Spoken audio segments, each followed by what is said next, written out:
जय श्री कृष्णा। आप सभी को भाई दूज 2025 की ढेरों शुभकामनाएं। प्रिय दर्शकों, आज के इस वीडियो में हम बात करेंगे कि भाई दूज का त्यौहार इस वर्ष 2025 में किस दिन करना है आपको।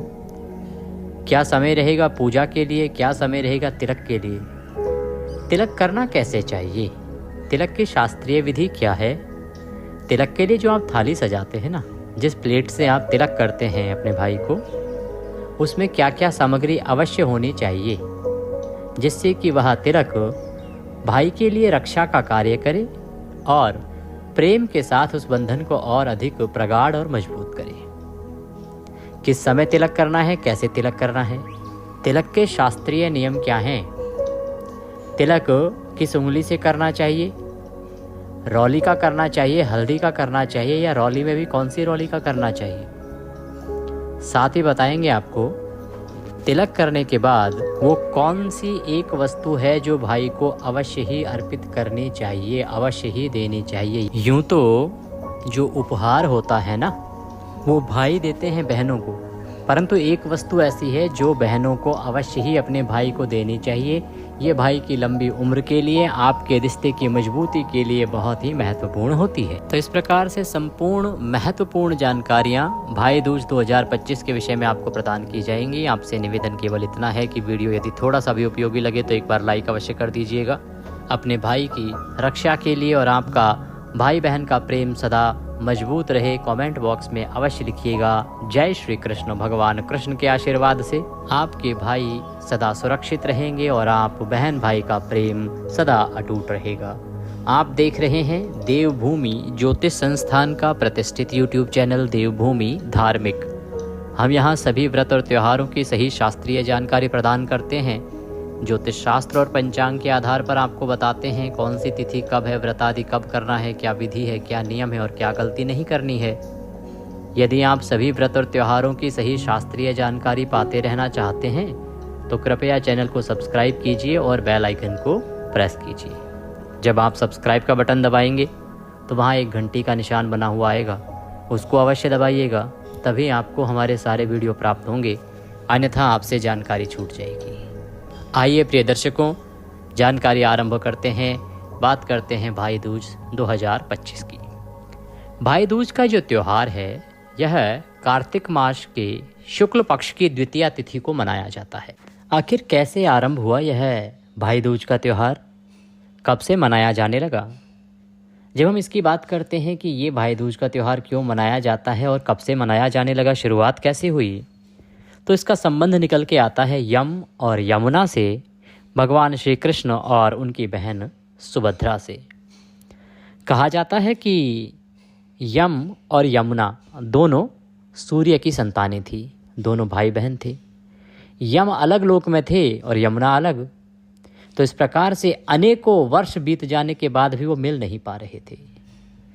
बहन की बड़ी इच्छा थी कि भाई से मिला जाए, भाई की बड़ी इच्छा थी कि बहन से मिला जाए। अंततः वह जीवन में जब मिले एक बार, तो वह दिन था कार्तिक मास के शुक्ल पक्ष की द्वितीया।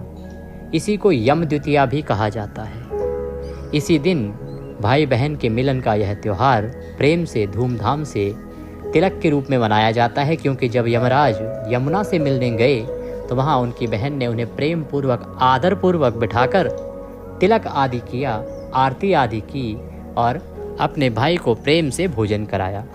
वहीं इसी की एक कथा जो है वो भगवान श्री कृष्ण और उनकी बहन सुभद्रा से भी जुड़ी हुई है। नरकासुर राक्षस का वध करने के बाद भगवान कृष्ण जब अपने राज्य वापस लौटे तो वहाँ उनकी बहन सुभद्रा, जो बहुत लंबे समय से उनकी प्रतीक्षा कर रही थी, उसने विधि विधान से उनकी पूजा अर्चना की, भाई का आरता किया, तिलक किया, पुष्पों से उसका स्वागत किया और उसके बाद उन्हें मुँह मीठा करा के विराजमान किया।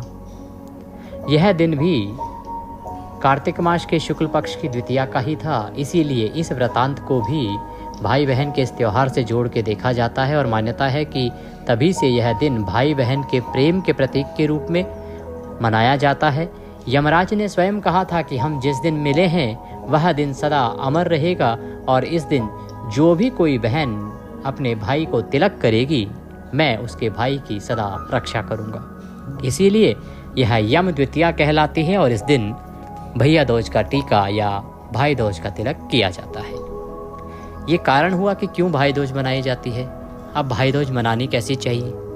प्रिय दर्शकों, भाई दूज का जो त्यौहार है ना, इस दिन सभी बहनों को सूर्योदय से पहले उठना चाहिए। उठने के बाद स्नान आदि से निवृत्त होइए। आप अगर भाई के घर जा रही हैं तो प्रेम पूर्वक मुख पे मुस्कान लेके प्रसन्न मन होके अपने भाई के घर जाइए। जब जाएं तो कुछ आवश्यक वस्तुएं हैं जिनको साथ में लेके जाएं। कुछ ना कुछ तो मीठा साथ लेके जाना चाहिए। और जो भी भाई आपके यहाँ पे हैं, एक भाई है तो एक गोलागिरी आती है ना, नारियल के अंदर जो निकलता है गोलागिरी, तो एक गोलागिरी, दो भाई हैं तो दो गोलागिरी, ये आवश्यक है। गोला अवश्य लेना है और मीठा अवश्य लेना है। मीठे में कोई भी ले लीजिए, जैसी आपकी सामर्थ्य है। देखिए, अब जो 1000 रुपये की मिठाई खरीदें वो 1000 की खरीदें, जो 100 की खरीदें वो 100 की खरीदें, जो 50 की खरीदें वो 50 की खरीदें। जिसकी जैसी सामर्थ्य है उसके अनुसार लेके जाएं। मिठाई लेके जाएं और गोला अवश्य लेके जाएं। बाकी रौली कुमकुम आदि तो आवश्यक होता ही है। ये सामग्री लेके अपने भाई के घर पे जाएं। अन्यथा भाई आपके घर आ रहे हैं तो भी आपको ये 2 चीज़ें अवश्य अपने पास रखनी है। जिस दिन द्वितीया का दिन हो, जो शुभ मुहूर्त हो, उस शुभ मुहूर्त में आपको अपने भाई को तिलक करना है। तिलक की विधि क्या है, तिलक कैसे करना चाहिए। तिलक करने के लिए थाली सजाइए। थाली में लाल रंग की जो रौली होती है ना, लाल रंग वाली रौली, वह लीजिएगा। थोड़े से अक्षत लीजिएगा, थोड़े फूल रखिएगा। जो मुंह मीठा करने के लिए मिठाई लाए हैं वह रखिए और उसमें गोला रखिए। ये तो हो गई आपकी तिलक की थाली तैयार। तिलक की थाली तैयार करने के अलावा एक और काम है, क्योंकि जो राजस्थान का प्रांत है या बहुत से हरियाणा के क्षेत्र हैं, एमपी के भी क्षेत्र हैं, यूपी के भी, वहाँ दौज माता की पूजा भी इस दिन की जाती है। तो आपको अपने घर से ही दौज माता का पूजन करके जाना चाहिए। जो बहनें भाइयों के घर जा रही हैं, प्रयास कीजिए कि अपने घर से ही दौज का पूजन करके जाएं। या आपके मायके में दौज का पूजन हो रहा है तो वहाँ पे जाके पूजन कीजिए, परंतु पूजन आपको अवश्य ही करना चाहिए, चाहे आप मायके पे कर रहे हैं और चाहे अपनी ससुराल में कर रही हैं। दौज माता का पूजन करें। दौज माता का पूजन करने के बाद कथा करनी चाहिए और कथा करने के बाद ही आपको अपने भाई को तिलक करना चाहिए। ये ध्यान रखने वाली बात है। कुछ लोगों के यहाँ गाय के गोबर से दौज माता बनाई जाती है। कारण इसका ये है कि एक दिन पहले ही गोवर्धन हुआ होता है, तो गोवर्धन के लिए बहुत सारा गोबर एकत्र होता है। उसमें से आप दौज माता बना लेते हैं और दौज माता बनाकर उसका पूजन करते हैं। गोबर ना हो तो आप देवी की आकृति बना लीजिए। किसी दीवार पर या किसी पेपर पर देवी की आकृति बनाइए, रौली कुमकुम आदि से ही बना लीजिए और उसको दीवार पे चिपका दीजिए माता के स्वरूप को। उनका आप पूजन कीजिए, उनके सामने बैठ के कथा कीजिए, दीपक जलाइए उनके सामने, कथा बैठ के कीजिए। लोटा जल का भर के रखिए सामने। कथा पूर्ण होने के बाद कुछ दाने लोटे में छोड़ दिए, कुछ दाने माता के सामने छोड़ दीजिए। उस जल को आप सूर्य देव को दे दीजिए। उसके बाद दौज माता से हाथ जोड़ के प्रार्थना कीजिए कि हे दौज माता, मेरे भाइयों की रक्षा करना, सदा उन पर कृपा करना और हम बहन भाई का रिश्ता सदा मजबूत बना रहे, ऐसा आशीर्वाद प्रदान करना। इस प्रकार से दौज माता से आशीर्वाद लीजिएगा। उसके बाद ही आपको अपने भाई को तिलक करना है। तिलक करने के लिए प्लेट में क्या सामग्री सजानी है, क्या क्या आवश्यक वस्तुएं हैं, वो मैं पहले ही बता चुका हूँ। थाली आपने लगा ली होगी तिलक के लिए। अब भाई को या तो चौकी पर बिठाइए, या तो जो भी आपके पास कुर्सी है, चेयर है, सोफ़ा है या बेड है, जो भी आपके उपयुक्त स्थान है ना, वहाँ भाई को प्रेम से पहले विराजमान कीजिए, बैठाइए उनको। प्रयास कीजिए कि चौकड़ी मार के, जैसे पूजा करने के लिए बैठते हैं ना, आलती पालती कहते हैं, कुछ लोग चौकड़ी कहते हैं इसको, ऐसे आपको बैठना है। सर पे बहन अपना सर ढकें और भाई भी अपना सर ढकें। ये एक प्रकार की पूजा है प्रिय दर्शकों। आजकल इसको खेल मान लिया गया है, बस जैसे राखी बांध दी खेलते हुए, वैसे ही तिलक कर दिया खेलते हुए। ये एक प्रकार की पूजा है जिसे भगवान का नाम लेके ही करना चाहिए। तो इसलिए पहले बैठिए, प्रेम से भाई को बिठाइए, चौकी पे बिठाइए, जो भी उपयुक्त स्थान है वहाँ पे बिठाइए, कहीं भी बिठा सकते हैं। नीचे बिठाना है तो आसन दे दीजिए, उस आसन पे बिठा दीजिए। उनके सर पे कपड़ा रखिए, सर ढकिए, बहन भी अपना सर ढकेंगी। उसके बाद आपके सीधे हाथ की सबसे छोटी उंगली के साथ वाली जो उंगली है ना, उससे तिलक किया जाता है। तिलक कैसे करना है, पहले रौली में थोड़ा सा जल मिलाइए। उसके बाद उस उंगली और अंगूठे पे रौली लगाइए और फिर भाई को लंबा तिलक कीजिए। जब आप तिलक कर रही होंगी तो आपको या तो बोलना है हरे कृष्ण हरे कृष्ण हरे कृष्ण कृष्ण कृष्ण हरे हरे, यह बोलते रहना है।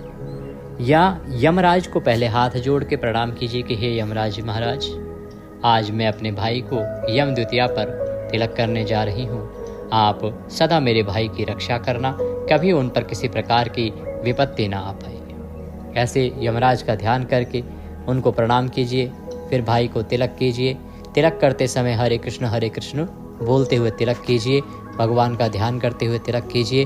तिलक करने के बाद अब आपने भाई को पहले गोला देना है। गोलागिरी बोली थी मैंने आपको लाने के लिए, तो गोले पे थोड़ा तिलक कर दीजिएगा एक बार और वह गोला दीजिएगा भाई को। उसके बाद भाई का मुंह मीठा कराइए। जो भी मिठाई लाए हैं वो मिठाई भाई को खिलाइए। तदुपरांत भाई अपनी बहन को प्रेम से उपहार देगा। अब इसमें उपहार क्या है और कौन किसके लिए कितना लाया है ये मन में नहीं रहना चाहिए। जिसकी जैसी सामर्थ्य थी वह वैसा कर गया। बहन के पास अच्छा था, वह कुछ अच्छा ले आई भाई के लिए। भाई के पास बहुत कुछ अच्छा है, उसने बहन को कुछ उपहार में अच्छा दे दिया। जिसकी जैसी सामर्थ्य है वैसे करना है। एक दूसरे पे ये नहीं सोचना कि भाई ने अच्छा नहीं दिया या बहन अच्छा नहीं लाई, ये भाव मन में नहीं आना चाहिए। इस प्रकार से आप द्वितीया का ध्वज का तिलक करेंगे।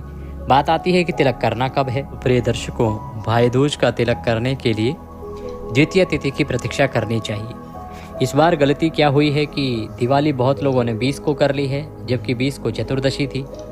21 को सूर्य के मुख से अमावस्या है, तो इसीलिए दिवाली इस दिन होनी चाहिए थी। तो लोग क्या सोच रहे हैं कि दिवाली के अगले दिन गोवर्धन और उसके अगले दिन द्वितीय अर्थात भाई दूज होनी चाहिए, परंतु ऐसा है नहीं। इस वर्ष भाई दूज थोड़ा दूर है। किस लिए दूर है? क्योंकि 20 तारीख को चतुर्दशी थी, 21 तारीख को सूर्य के मुख से अमावस्या है, 22 तारीख को सूर्य के मुख से प्रतिपदा है, अर्थात 22 तारीख को होगा गोवर्धन का पूजन। गोवर्धन पूजा होगी 22 तारीख को।